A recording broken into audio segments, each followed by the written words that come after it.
Today, let's talk about the words of a worshiper, reading from Isaiah chapter 12, verses 2 and 3, where we read this. Behold, God is my salvation. I will trust and not be afraid. For Yah, the Lord, is my strength and my song. He also has become my salvation. Therefore, with joy you will draw water from the wells of salvation. You see how these verses begin? It's with the word behold. The worshiper is excited about what God has done in his life, and he invites everybody to behold the work of the Lord. He says, I am not my salvation. My good works, my good intentions, my good thoughts do not save me. God is my salvation. Now, many people don't ever feel the need for salvation.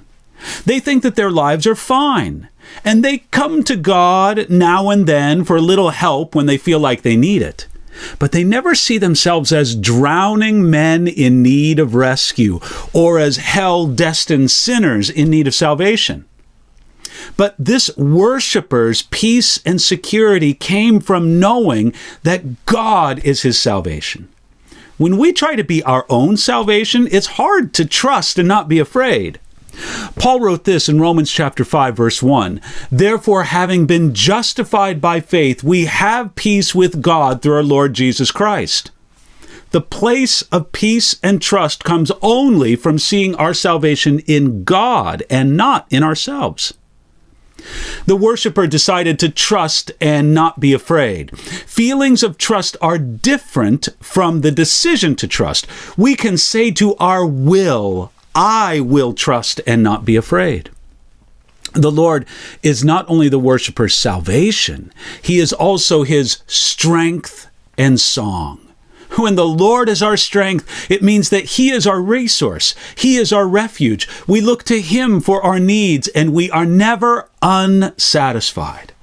The Lord isn't part of our strength. He is our complete strength. The Lord is also our song. It means that he is our joy, he's our happiness, and we find our purpose and life in him. Jesus promised, whoever drinks of the water that I shall give him will never thirst, but the water that I shall give him will become in him a fountain of water springing up into everlasting life. That's in John chapter 4, verse 14. We can come to Jesus and draw water from the wells of salvation. When water is rare, a well is life. And to have a place where you can continually come and draw forth to meet your need, that's a precious gift. There is not one well of salvation. There are many wells of salvation, as Isaiah tells us. Now, this doesn't mean that there are many ways to be saved, because all those wells draw forth from the same reservoir of salvation, so to speak, and that is Jesus Christ. When we draw from God's wells, there's something for us to do. God calls us to activity, not passivity. We reach out and draw forth what he provides. And because it is all from God, we draw forth from the wells of salvation with joy.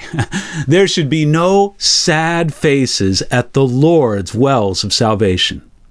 Today, draw from what God has provided and do it with joy.